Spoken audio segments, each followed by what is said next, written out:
Finally, I'm back and Happy New Year sa lahat sa atin. Halos isang buwan din yata akong nawala na hindi ako nakapag-upload ng mga panibagong loan app or panibagong review ng mga loan app dito sa channel natin, no? Kasi medyo naging busy lang din talaga ako nung past month and may mga problem lang din talaga ako na inayos. But anyway, mag-start na ulit tayo dito sa pag-review ng mga loan app this year, guys, since January na ngayon at ang bilis lang din talaga ng araw, no? January 8 na agad. So, magre-review pa rin tayo ng mga loan app kung legit ba o hindi dito sa ating channel. But for today's video, pag-uusapan natin itong apat na loan app na legit naman sila pero sobrang moody nila. Like, kapag gusto na binayaran mo na agad sila or nag-advance payment ka sa kanila, then nag-re-apply ka ulit ng panibagong loan, bigla silang nare-reject. So ano nga ba yung mga dapat nating iwasan sa mga ganitong klase ng loan app para hindi tayo ma-reject if ever na mag-re-loan tayo sa kanila? Kaya naman kung interesado ka dito sa ating panibagong topic ngayon, keep on watching.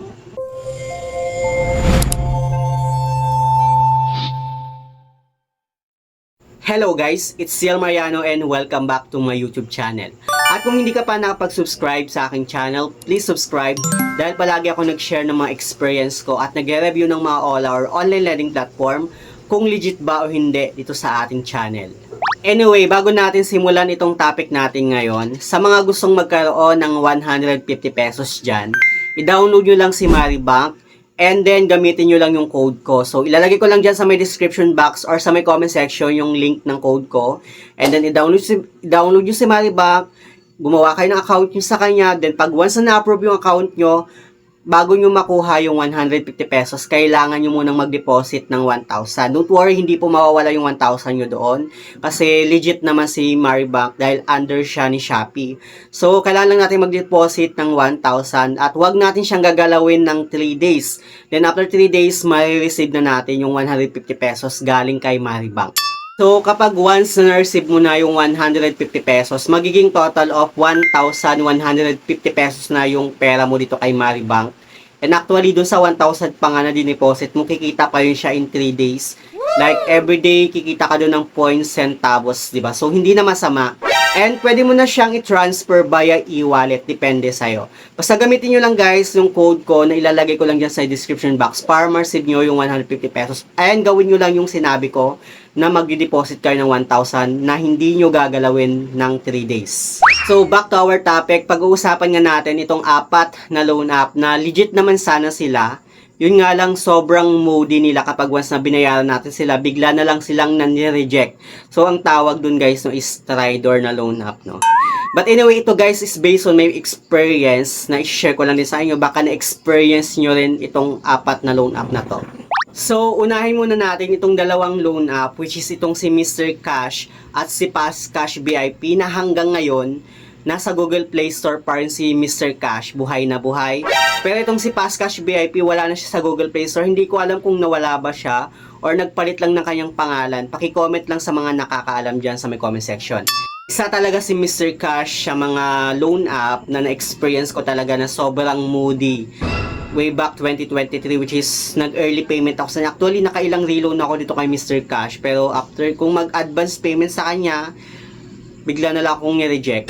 So, same lang sila ni Fast Cash VIP na bigla ding nani-reject after mong mag-advance payment sa kanila. So, actually, hindi ko na sila isasama dapat sa content natin, pero kasama sila doon sa apat na loan app na legit naman sana sila pero sobrang moody at bigla-biglang nani-reject kapag once na nag-advance payment ka sa kanila.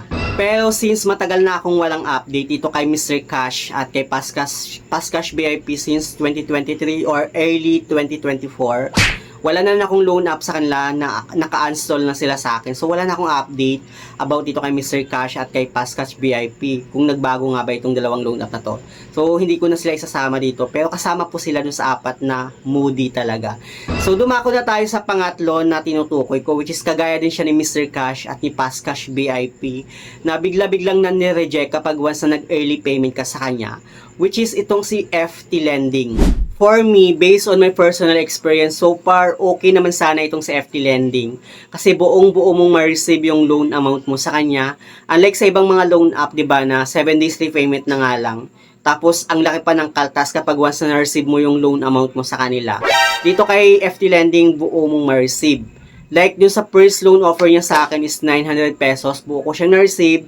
And then, yung interest niya is nasa 162 pesos after 15 days. Actually, meron akong ginawang vlog about dito kay FT Lending. Paano nga ba ako nag-apply sa kanya? Ayan yung kanyang thumbnail. Ilalagay ko lang dyan sa may screen or ilalagay ko lang dyan sa may description box or sa may comment section yung kanyang link para pwede nyo siyang panoorin at magkaroon kayo ng idea paano nga ba ako nag-apply at paano nga ba ako na-approve dito sa loan app na to. So, ayun nga, no, sobrang moody din pala itong si FT Lending. Kagaya din pala siya ni Mr. Cash at si Fast Cash VIP na kapag once na nag-early payment ka sa kanya at nag-reapply ka ng bagong loan, nare-reject po itong si FT Lending. Ewan ko lang kung sa akin lang ba or sa inyo din. Sa mga naka-experience niyan, paki-comment down below at i-share yung experience niya about ito sa loan app na to. Basta sa akin, kasi yung offer niya sa akin is 900 at yung interest niya is 162 pesos in just 15 days ng kanyang long term payment. So 14 days pa lang naisipan ko na bayaran na siya para makapag-reloan na agad ako. But then after kong bayaran, then nag-reapply ako ng bagong loan, ni-reject niya na ako. So ganun siya ka-moody at sobrang traitor nitong loan. So, kahit sobrang good payer ka naman sa kanya, hindi niya pa nga ako nasusubukan, di ba? Anyway, tumas naman yung credit limit ko sa kanya after kong masettle yung loan ko sa kanya na 900 pesos. So, from 900 pesos, naging 1,100 yung credit limit ko. So, tumaas siya ng 200 pesos, no? And, nagtry nga akong i-reapply siya kasi nga, medyo kailangan ko talaga ng pera. Badly need talaga. But then, na-reject ako sa kanya, no? So, kailangan ko ulit mag-reapply. Ito, ipapakita ko yung screenshot ng mga reject ko kasi ilang beses ko ulit siyang ni-reapply pero panay reject na at hindi na talaga ako ma-approve sa kanya. May mga nakapagsabi na try ko daw mag-reapply after 6 months kasi ganun yung ginawa nila after 6 months na approve na daw sila. So alam naman maghihintay pa ako ng 6 months, 'di ba? And guys, no, si FT Lending okay siya kasi buo mong ma-receive yung loan amount mo sa kanya pero malaki po yung kanyang interest. Lalo na kapag once na malaki na yung offer niya sa'yo, sobrang laki na kanyang interest. So, dumako naman tayo dito sa pang-apat na moody din, kagaya ni FT Lending at ni Mr. Cash at Fast Cash VIP. Which is itong si Mega Peso. So, iba naman yung nangyari dito kay Mega Peso, no? Nag-fully payment ako sa kanya. Kasi meron kasing nakalagay sa kanyang dashboard na kapag once na pinuli payment ko daw, yung current na loan ko, magkakaroon ako ng offer na 8,000. So, ang offer ko talaga sa kanya is 4,000 lang. Actually, nung first loan offer niya sa akin is 2,000 at buo kong na-receive yung loan amount ko sa kanya. At isa sa mga nagustuhan ko dito kay Mega Peso is buo mong ma-receive yung loan amount mo sa kanya at after 15 days, yung babayaran mo lang sa kanya is 1,950 plus something. And then, yung interest nun, sobrang laki lang ng interest niya, no? Pero, ang kagandahan naman is, yung interest niya is mahati siya in just 2 months. Actually, meron akong ginawang video about dito kay Mega Peso. Ayan yung kanyang thumbnail, bali dalawa yan guys. Itong isa is first loan offer niya sa akin. At itong isa naman is yung update ko sa kanya. So, if ever na gusto niyo siyang panoorin, itong dalawang ito, ilalagay ko lang dyan sa may description box or sa may comment section yung link para madiretso kayo doon sa kanyang video. So, dito nga kay Mega Peso, 2,000 yung loan offer niya sa akin at na-approve ako. Buo kong na-receive yung loan amount ko sa kanya. And pagdating naman sa kanyang loan term, medyo weird yung kanyang loan term payment guys, no? Like doon sa 2,000 na loan offer niya sa akin, after 15 days, ang binayaran ko is 1,900 plus.